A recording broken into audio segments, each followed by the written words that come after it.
seja bem-vindo ao podcast Papo de Exatas. A gente gostaria muito de conhecer sua carreira e como você começou a trabalhar no governo. Bacana. Eu comecei a trabalhar no governo em 2002, 5 de fevereiro de 2002.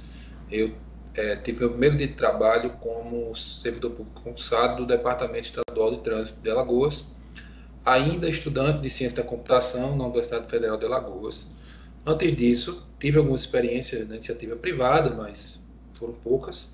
A minha carreira é majoritariamente pública e no âmbito do Departamento Estadual de Trânsito, eu consegui logo atuar na área de TI e já comecei a conquistar o meu espaço e tive a oportunidade de implantar um grande projeto de um portal de informações internas do governo, né? Perdão, do órgão do Detran, na época, estou falando de 2004, 2005, porque eu sempre gostei muito de trabalhar com dados, informações, com web. Eu já tinha um projeto muito grande, um projeto nacional antes, que não tinha a ver com o setor público, tinha a ver com a área de música, e trouxe essa experiência pretérita para dentro do Detran e conseguimos implantar uma plataforma que integrou aí todas as unidades do órgão, né? Na época 16 unidades, a capital e as chamadas Ciretrans, né? Que ficam espalhadas em todo o Brasil, todo o estado, perdão. Eu falo tanto de Brasil que estou aqui falando de estado, todo o estado, tá? Depois eu, como consequência desse trabalho, fui convidado para assumir a diretoria de tecnologia da informação do ITEC, o Instituto de Tecnologia Informática e Informação do Estado. Conseguimos fazer coisas muito interessantes, como em 2006, há 14, 15 anos atrás, né, o primeiro projeto de serviços via celular de Alagoas. Eu estou falando numa época em que aplicativo era uma coisa muito rara, né? Nós tínhamos ainda smartphones muito incipientes, internet pré-2G, mas nós tivemos o pioneirismo naquela época, com a liderança, inclusive, do professor Robério Santos, presidente do ITEC na época, hoje é professor da UFAL, no campus de Almiro Gouveia, a quem eu faço questão de saudar, um grande cientista alagoano, que trabalhávamos juntos na época. Fizemos então o projeto de Cidadania Móvel, que foi esse projeto de serviço via celular, e também um projeto importante chamado Fábrica de Sítios, do Poder Executivo Estadual, que trouxe muita transparência para o governo de Alagoas na época. Nós fizemos mais de 80 portais de governo, né, considerando assim versões. Fizemos o primeiro portal de transparência a integrar os dados de todos os poderes de um Estado, o portal Ruth Cardoso na época, antes mesmo da Lei Complementar 131, que é a Lei da Transparência de 2009. O portal de Transparência de Alagoas ele foi lançado em 2008 e a Lei de Transparência foi lançada em 2009. Ou seja, Alagoas foi pioneiro nesse assunto. Eu tive a honra de coordenar esse projeto. E foram vários portais do Gabinete Civil, portal da área de planejamento, gestão pública. Foi um banho de transparência que nós fizemos no governo do Estado. E, como consequência disso, recebi um outro convite para a Secretaria de Planejamento e Orçamento na época, estruturar um grande programa de gestão de informação e conhecimento e executar aí quase 10 milhões de reais em recursos que existiam disponíveis na época do programa PINAGE. Conseguimos aí montar vários projetos importantes na época e os de maior destaque, que perduram até hoje, na época se chamava Plataforma de Informações Socioeconômicas, que terminou se transformando no nosso conhecido portal Alagoas em Dados e Informações, que está no ar desde o dia 20 de março de 2012. E também montamos o primeiro núcleo de geoprocessamento da história de Alagoas. Esse núcleo que hoje faz parte da estrutura da superintendência, na qual eu coordeno, e nós produzimos aí um sem número de dados, informações, mapas, dados geoespaciais sobre a realidade socioeconômica de Alagoas, tudo isso disponível na web, aberto aí para a comunidade científica, aberto para a imprensa, aberto para o próprio governo, enfim, como consequência desse trabalho aí, de muita produção de informação e conhecimento disponibilizado, e aí, como consequência, fui crescendo dentro da CEPLAG, também fui convidado a assumir o cargo de superintendente de produção de informação e de conhecimento em maio de 2011, quase 10 anos de jornada, só nessa posição, e conseguimos fazer muita coisa mesmo aí, várias versões do Alagoas em Dados, eventos muito grandes. Eu não posso deixar de destacar aqui a nossa participação especial na Bienal do Livro de 2017, quando o Alagoas comemorava 200 anos, nós fizemos um grande stand chamado Alagoas em Mapas, Alagoas 200 anos em mapas, perdão, onde podemos contar a história de Alagoas a partir dos mapas, homenageando um grande alagoano, o finado geógrafo Ivan Fernandes Lima, que foi um dos grandes desbravadores da geografia e do território alagoano. Nós temos essa homenagem ao professor Ivan, na época na Bienal. E como consequência desse trabalho, em 2019, após o atual secretário de Planejamento de Alagoas, Fabrício Marques Santos, ser eleito presidente do Conselho Nacional de Secretários de Administração, CONSAD, tive a honra de ser convidado para um desafio ainda maior, um grande desafio nacional, que é o de coordenador nacional, mas fundador e coordenador nacional do Grupo de Trabalho para a Transformação Digital nos Governos Estaduais e Distrital, o GTD-GOV, e desde maio de 2019, efetivamente, estamos aí tracionando e acelerando e alinhando o processo de transformação digital nos governos estaduais e distrital. Resumidamente, essa é um pouco da minha carreira e já são aí quase 20 anos como servidor público, graças a Deus, com muitas entregas aí, muitos resultados para o povo de Alagoas e também para o Brasil. Muito obrigado, Tiago. Gostaria de saber agora como surgiu o seu interesse pela área de transformação digital no governo. Esse meu interesse, ele foi consequência, na verdade,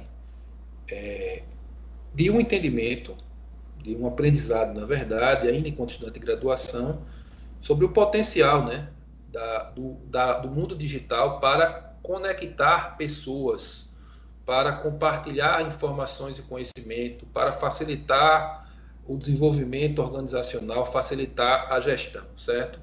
As tecnologias, quando alinhadas ao negócio, elas conseguem fazer transformações muito grandes. E eu tive a oportunidade de colocar isso em prática ainda no Detran. Foi exatamente com a criação dessa comunidade virtual que eu citei na pergunta anterior, ou seja, em meados de 2003, eu comecei a estruturar esse projeto, que foi um grande portal interno, né, uma intranet de conhecimento no Detran, e esse trabalho, inclusive, foi transformado em ciência, virou o meu trabalho de conclusão de curso, né, em ciência da computação, e surgiu aí, tá? Surgiu aí em 2003, 2004, e de lá para cá é só o que eu tenho feito. Trabalhado com governo eletrônico, governo aberto, governo digital, ou transformação digital no governo, a gente também pode chamar assim, quase aí, efetivamente sobre esse tema, são aproximadamente 18 anos de trajetória. Menino, muita história para contar nesses 18 anos, né? Olha só, Tiago, eu entendo um pouco do seu trabalho, porque eu trabalho também no governo e a gente sabe que não é fácil se motivar para trabalhar dentro do governo com todas as dificuldades, não só de pessoas, porque a rotatividade é muito grande, mas de recurso, enfim, são vários fatores que lutam para que a gente não consiga fazer um bom trabalho. Mas eu gostaria muito de saber qual foi a maior motivação que você teve até agora de se dedicar, de fato, a preparar o Estado para acompanhar todas essas mudanças que a contemporaneidade está exigindo. As motivações são várias, mas eu posso compartilhar algumas com vocês, tá? A primeira motivação é porque, assim, quando jovem, porque eu tenho uma mãe que dedicou a vida para me prover educação, mesmo com muita dificuldade. E por essa minha história de vida, eu me coloco na pele de muitos pais e mães de família, de alagoanos, que precisam de condições melhores, de viver num estado melhor, para dar condição digna, para dar educação, para colocar comida na mesa para seus filhos e netos. E o Estado, ele é imprescindível neste contexto. Quando o Estado acerta, o Estado desenvolve e salva vidas. Quando o Estado erra, quando o Estado se omite, o Estado ele contribui para a falta de desenvolvimento. E por entender a importância do bem-estar social e por entender o papel do Estado desde muito jovem, eu tive a oportunidade de entrar no Estado e entendi o potencial do setor público para a transformação de vidas das pessoas, principalmente em um Estado pobre como Alagoas. E eu acho que essa foi a minha primeira motivação, a motivação de contribuir muito para, através do poder público, transformar para melhor a vida de muita gente. Eu acho que é um primeiro ponto. O segundo ponto é uma extrema indignação com a ineficácia na gestão pública. A gestão pública, em que pese termos servidores públicos de alto quilate, servidores públicos valorosos, e muita coisa boa acontecendo, nós ainda temos muita ineficiência, certo? Muita, como é que se diz, falta de celeridade, pouquíssimo foco no cidadão, na entrega de serviços ao cidadão, baixo profissionalismo. Infelizmente ainda temos gestores que entram no setor público confundindo, pensando que estão cuidando das suas empresas ou das suas casas, quando na verdade nós temos que ter alto profissionalismo, alto foco no cidadão, e nós temos que entregar serviço de qualidade. Me coloco como cidadão e eu sou uma pessoa extremamente insatisfeita com os serviços públicos que me são ofertados. E me colocando na pele de quem consome os serviços públicos, óbvio que isso me indigna, isso me motiva a trabalhar muito duro para que o setor público ele tenha serviços à altura do que os brasileiros merecem, considerando que nós somos um dos países que tem a maior carga tributária do mundo e, consequentemente, serviços que não chegam nem aos pés do tamanho dessa carga tributária. Eu acho que, juntando aí a motivação de entender o papel do Estado para transformar a vida das pessoas e a grande indignação com a atual qualidade dos serviços públicos, isso realmente é o que me motiva a trabalhar muito duro para termos um Estado mais inteligente, mais moderno e, consequentemente, mais digital.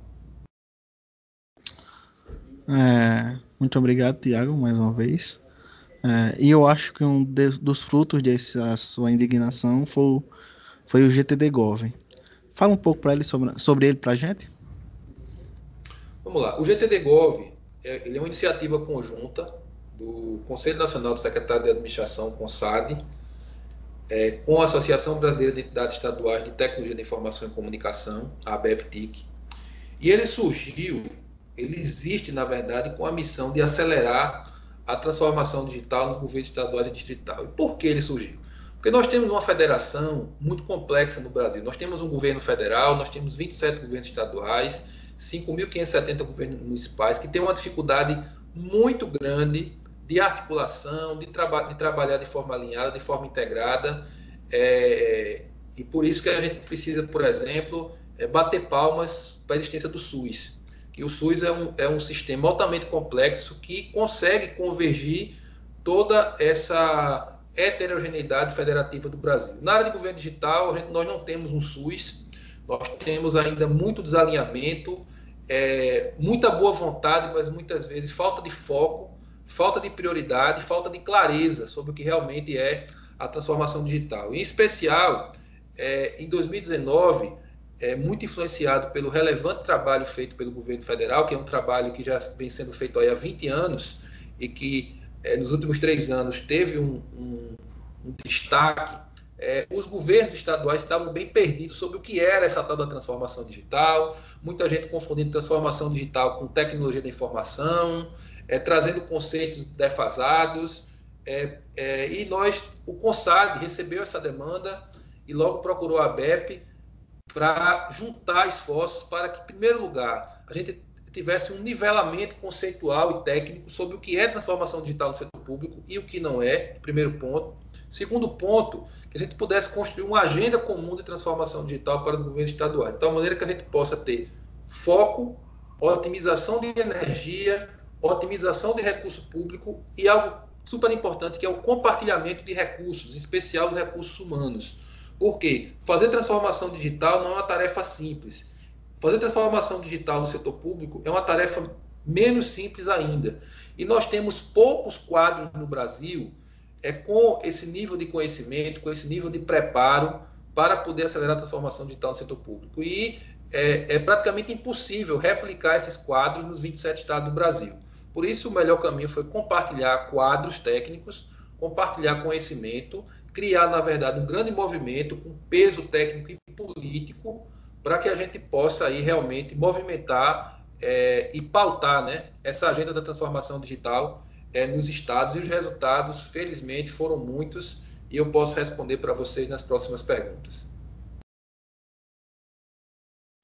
Maravilha, Tiago. Primeiro responde para a gente como é que um cidadão pode participar do GTD Gov ou como um servidor público pode participar. E depois, quando você puder, responde para a gente sobre o pilar que a gente leu um pouquinho e entendeu que o GTD Gov tem vários pilares. E um dos que a gente achou assim mais que colabora com todo o pensamento do que a gente leu, é discutir e propor o foco da transformação digital dos serviços de acordo com as necessidades dos cidadãos. E aí você já falou um pouquinho sobre o governo precisa trabalhar para o cidadão, porque não só você não é só um perfil que trabalha para o cidadão, mas você também é o cidadão que utiliza os serviços do governo. E se você puder realmente explicar para a gente como é que se desenvolve esses métodos e caminhos para que a transformação digital dos serviços públicos realmente cheguem a esse cidadão, que normalmente não tem acesso à internet, não tem acesso a computador, que é o cidadão que precisa ser bem atendido, mas que tem pouco conhecimento nessa área. Não vou generalizar o estado de Alagoas, mas a gente sabe que tem uma grande porcentagem da população com esse perfil no estado. Essa é uma excelente pergunta, Renata. Inicialmente, quanto à participação dos cidadãos, veja bem, o GTD ele é um grupo fechado, tá? Do ponto de vista da sua participação, para participar do GTD é preciso ser, inicialmente, servidor ou empregado público de uma das instituições, ou das secretarias de administração e gestão dos estados do Brasil, ou das chamadas PRODES, Entidades Estaduais de Tecnologia da Informação e Comunicação. Além disso, o GTD tem desenvolvido aí alguns convênios para a possibilidade de instituições, organizações do terceiro setor para participar do grupo. Por que isso funciona assim? Porque o GTD Gov ele procura ser um grupo de autoconhecimento, certo? Um grupo realmente de conhecimento altamente qualificado, e a gente preza demais em ter qualidade do que quantidade. Não interessa para o GTD, por exemplo, ter uma rede gigantesca com, sei lá, 5 mil, 10 mil pessoas, quando na verdade a gente não vai conseguir manter o foco e a energia em base dos temas que nós debatemos. Por isso que a gente tem um processo de participação que ele é bem criterioso e ele não é amplamente aberto ao público. O público ele é, na verdade, o grande beneficiário, né, do nosso trabalho, que tudo que a gente faz é voltado para o cidadão de uma forma geral, tá? Esse é um ponto. Vamos lá, eu sou servidor público, quero participar do GTD. O caminho é buscar uma das afiliadas, né, ou a Secretaria de Gestão dos Estados, ou as instituições estaduais de tecnologia da informação. O GTD atua em municípios? Não. O GTD Gov ele tem um foco nos estados. Isso foi uma decisão estratégica do grupo, porque a gente não consegue abarcar tudo. A gente entende que os municípios precisam de uma iniciativa similar, só que com a característica, com o perfil, com a necessidade dos municípios. Obviamente que o GTD ele poderá vir apoiar muito as instituições municipalistas, se assim for convidado, se assim for desafiado a ajudar, mas a gente entende que a realidade federal é uma complexidade, a realidade dos estados é outra e a realidade dos municípios é outra. A sua segunda pergunta, o GTD ele é estruturado em 3 pilares, né? A gente entende que é preciso ter uma governança profissional e qualificada para a transformação digital no GTD e nos estados, para que a gente possa viabilizar uma arquitetura corporativa adequada, né? Toda a orquestração organizacional e técnica, para sim chegar no que interessa, que é entregar serviços de qualidade, serviços digitais, serviços de excelência ao cidadão. E esse terceiro pilar, que é o que você destaca, Renata, ele na verdade ele é consequência dos outros 2 pilares, certo? Mas ele também é o que eu posso chamar de uma caixa de ressonância, porque esse pilar ele fica conectado nas principais demandas do cidadão e traz para os outros grupos técnicos as demandas, para que a gente possa pautar a nossa estratégia. Por exemplo, nós estamos agora em época de vacinação, né? Felizmente temos vacina, e um dos pontos que tem que ser exaltado é exatamente o uso da ferramenta Conect SUS Cidadão como cartão de vacina digital dos brasileiros. E o Conect SUS é uma iniciativa muito relevante, do DataSUS, aí do Ministério da Saúde, que já vem há alguns anos aí, com o apoio também de todo o SUS, que ele permite exatamente criar o histórico de saúde digital do cidadão. Quem consegue baixar lá o Conect SUS, e obviamente que se vacinou recentemente, possivelmente já vai ter o seu histórico de vacinação, o que é algo muito importante. E a gente sabe que vacinação, além de ser um ato de vida, é a forma mais barata de você cuidar da saúde pública. Porque se eu me vacino, eu me previno de ter necessidade de médico, necessidade de internação, necessidade de um custo maior para o SUS, um custo maior para os brasileiros. E desde o início do GTD, o GTD identificou que a transformação digital do cartão de vacinas era um tema prioritário exatamente por isso, ou seja, não só em gerar benefícios para os brasileiros, mas também gerar economia de alto impacto para o sistema de saúde. E, com certeza, eu acho que esse tema da vacinação, que está em voga agora por época do Covid, ele vai trazer ainda mais à tona a importância da vacinação, não só para o Covid, mas para todas as doenças, considerando o Brasil, que é um dos países que mais vacina no mundo. Outro exemplo que a gente também trabalhou na transformação digital de serviços, aí apoiando muito o Denatran e os Detrans, foi no trabalho da extinção do CRLV em papel, né? O certificado de licenciamento de veículo. Porque aquele papelzinho, ele simplesmente custava por ano, em média, algo perto de R$1 bilhão. Somente a impressão daquele documento, certo? E todo o custo em torno dele. E hoje, os brasileiros têm, né, felizmente, aí, através da carteira digital de trânsito, você consegue ter o documento digital do seu carro. Esse documento ele é amplamente acessível, ou seja, acabou aquela exigência de se exigir o documento em papel em carro, e isso com certeza gera uma economia muito grande para os cofres públicos. Além disso, nós temos vários exemplos nos estados como, por exemplo, a Bahia, que tem o saque digital, que é uma das plataformas mais robustas de serviço ao cidadão. Através do saque digital, o cidadão ele se identifica com o seu CPF, com autenticação, e ele tem acesso a uma carteira de mais de 200 serviços do governo da Bahia, tudo num canto só, com um único login, ou seja, acesso ao serviço de forma simples, de forma integrada, com qualidade e consequentemente, com o nível de valor público, né, que o Estado precisa entregar ao cidadão. Muito obrigado, Tiago. Só para dar uma clareada para os ouvintes, que nosso público em geral, tem maioria masculina, é 18 a 35 anos, é 60% masculino, 40% feminino, e então é um público bem jovem. Então, com certeza, alguns não pegaram tanto essa transformação digital, né? Alguns, inclusive os de 22, 23 anos, eles praticamente já cresceram na era digital. Então, explica para a gente, deixando assim um pouco mais claro o que é o processo de transformação digital. E você já deu uns exemplos do Detran, do Denatran, e dá algum exemplo de outra coisa que você quer, da sua equipe, que queiram fazer transformação digital, que ainda é um pouco mais difícil? Boa pergunta, pessoal. É porque, principalmente para a turma mais jovem, como você fala, Vitor, tem muita coisa que hoje já é constituída no conceito de nato digital, ou seja, ele já nasce digitalmente. Acho que um grande exemplo é o caso do Nubank, né?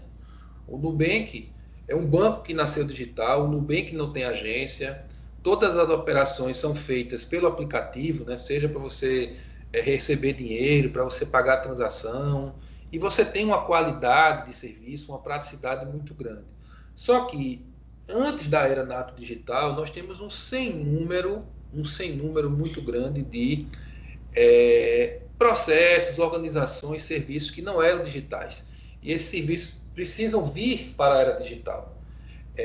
E não fazer a mera digitalização, pegar o processo como é hoje e trazer para o mundo digital. Não. Transformação digital, a gente fala muito mais de transformação do que digital. Ou seja, por exemplo, se eu tinha uma lógica onde era preciso você ter um atendimento presencial no balcão, onde o cidadão tinha que ir 3 vezes para poder dizer que ele era ele mesmo, para poder tirar um documento, poxa, se eu posso substituir essas 3 vezes que o cidadão tem que ir a um balcão para tirar um documento por uma identificação digital por biometria, por que eu não vou fazer isso? E aí eu vou dar um exemplo mais claro para os cidadãos. Todos os idosos e pensionistas, eu acho que vocês devem saber, principalmente os idosos, né? Eles têm que fazer a chamada prova de vida. Ou seja, quem é idoso, para comprovar que está vivo e ter direito ao benefício, né, a pensão, ele precisa se dirigir anualmente, na verdade, a um posto da Previdência Social para poder comprovar que está vivo. Imagine você aí que tem um idoso em casa de 70 anos, 80 anos, a dificuldade que é de levar uma pessoa dessa idade para poder comprovar que está vivo. Ok? O custo, o esforço, a exposição de saúde. Aí eu destaco um trabalho fantástico, feito tanto pelo governo federal, como também está sendo feito por alguns estados, exemplo, Santa Catarina. O que vem a ser a transformação digital disso? A transformação digital disso aqui, a prova de vida, ela está passando a ser por biometria facial, ou seja, captura-se imagem de alta qualidade, no caso da foto daquele idoso, e o idoso, a partir de um aplicativo, ele consegue aparecer no aplicativo, salvo engano, são 3 vezes, e aquela aparição do idoso ali na tela do aplicativo, pela câmera ligada, ele é confrontado com a base biométrica do idoso, e com isso você consegue comprovar que aquela pessoa é ela mesma, e que aquela pessoa está viva, né? Afinal de contas, ela está aparecendo ali no vídeo, é sinal que ela está viva. Esse recurso da biometria, ela também está sendo usado, por exemplo, quem aqui já voou, imagino que vários de vocês já pegou um avião, qual é o procedimento tradicional? Né? Você chega, você tem que mostrar, para você fazer um check-in, antigamente você tinha que mostrar lá o cartão de embarque em papel, hoje o cartão de embarque já é digital, mas principalmente você ainda tem que ter muito toque nas coisas, né? E hoje em dia, com essa questão do Covid, a gente tem que ter realmente o mínimo de toque nas coisas. E com a biometria, por exemplo, aeroportos como o de Florianópolis e de Salvador, você já consegue fazer o que acontece lá fora, na Europa. Você, ao chegar num local, você consegue ser identificado biometricamente, e ao ser identificado biometricamente, aquele sistema sabe que você é você, não é ninguém que está passando por você, e você consegue fazer o check-in sem praticamente precisar falar com ninguém, porque o sistema reconhece que você é você, e você consegue adentrar a sala de embarque. Ou seja, eu trouxe aqui para vocês 2 exemplos de serviços tradicionais, que eram majoritariamente analógicos, e que foram bastante repensados em uma lógica de transformação digital. Certo, Tiago. E dentro desse contexto todo, qual é a previsão de redução de custo que você acha que cada ação dessa gera? E já conta para a gente um pouquinho sobre a participação do Ministério da Economia dentro dessas ações. Vamos lá. Existem vários estudos quanto à redução de custo. Existe um estudo do setor bancário que para cada... A relação é o seguinte: um serviço analógico que custava R$100, em uma realidade digital ele passa a custar R$10, ou seja, eu tenho uma economia de 90%, né? Já tem outros estudos que são mais agressivos, inclusive estudo do próprio Ministério da Economia, o governo de Minas Gerais já fez um estudo nesse sentido, onde a economia chega a ser de 97%. Por exemplo, o Ministério da Economia fez um estudo onde colocava que o custo médio de um serviço digital era R$17,50 e ele passava a ser 50 centavos por transação digital. Ou seja, é uma economia muito grande. Agora, obviamente, que essa economia não é por passe de mágica, né? Ela acontece, essa economia, quando você tem realmente uma decisão estratégica e uma postura realmente prioritária de você eliminar todas as gorduras e todas, digamos assim, as atividades não inteligentes de um serviço. Não estou dizendo que todo serviço transformado digitalmente ele vai economizar 97%. Ele pode vir até a ter 97% de economia, a depender, obviamente, do arrojo dessa transformação digital.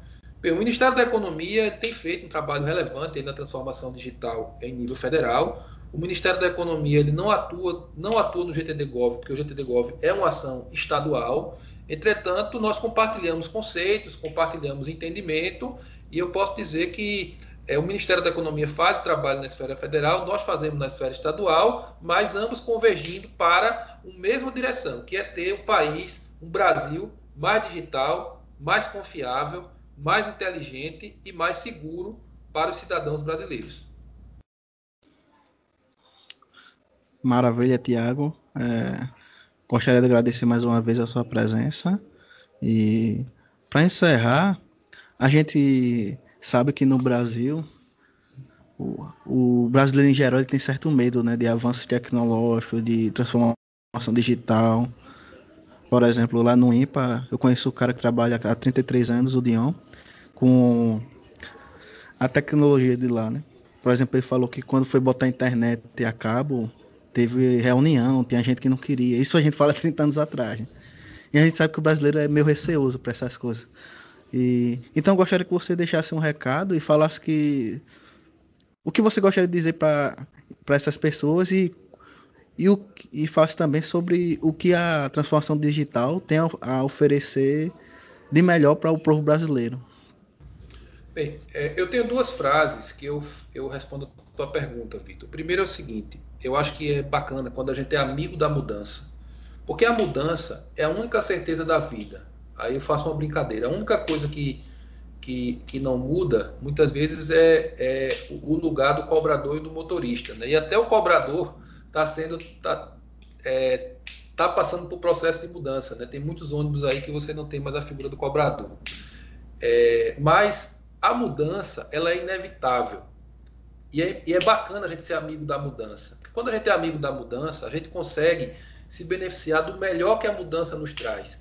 Nos traz novos conceitos, novas formas de vida, novas formas de se relacionar. Por exemplo, a gente está aqui gravando esse podcast, tá, cada um em um canto, mas a gente está conseguindo aqui produzir conhecimento, produzir aqui informação relevante para os nossos participantes. E se lá atrás a gente não tivesse acreditado nessa mudança, nada disso teria sido possível. Né? Por exemplo, esse próprio podcast surgiu em um momento de mudança, que foi o momento da pandemia. Logo assim, eu acho que o grande recado aí é que a gente tem que ser amigo da mudança. Né?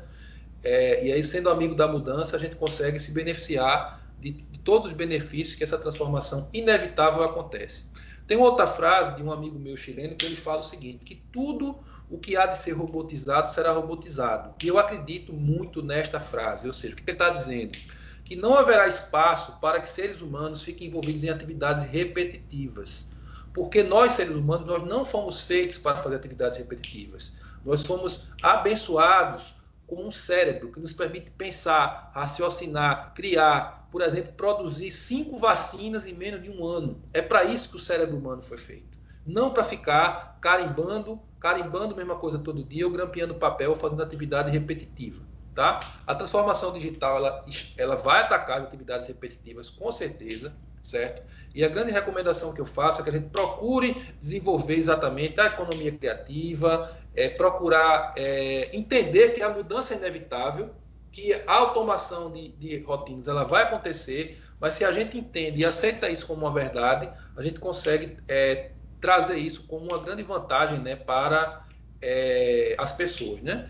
Assim, eu vejo que dentre coisas que vão acontecer na transformação digital, nos negócios também no setor público, a chamada automação, né, a robotização, ela vai vir com muito mais ênfase. Afinal de contas, existe uma grande necessidade de se ter corte de custos, principalmente nesse cenário de crise fiscal que a gente está passando, e a robotização e a automação de processos ela é um caminho natural.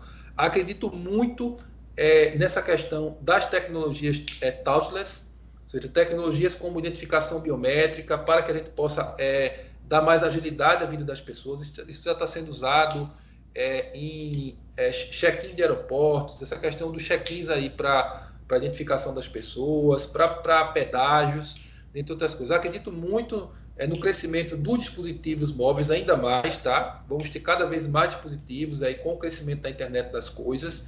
E o bacana é que a gente possa se conectar com essas tendências, exatamente para ver como essas tendências podem vir a melhorar as nossas vidas. Eu acredito que a gente está apenas começando o que a gente chama de transformação digital. Muita mudança vai vir, até porque a pandemia acelerou muito o nosso processo de transformação, e a mensagem que eu digo é essa: sejam amigos da mudança, porque senão a mudança ela pode lhe superar. Agradecemos a todos que ouviram mais um episódio do Papo de Exatas. Nos siga nas redes sociais, @Papo de Exatas. Até mais!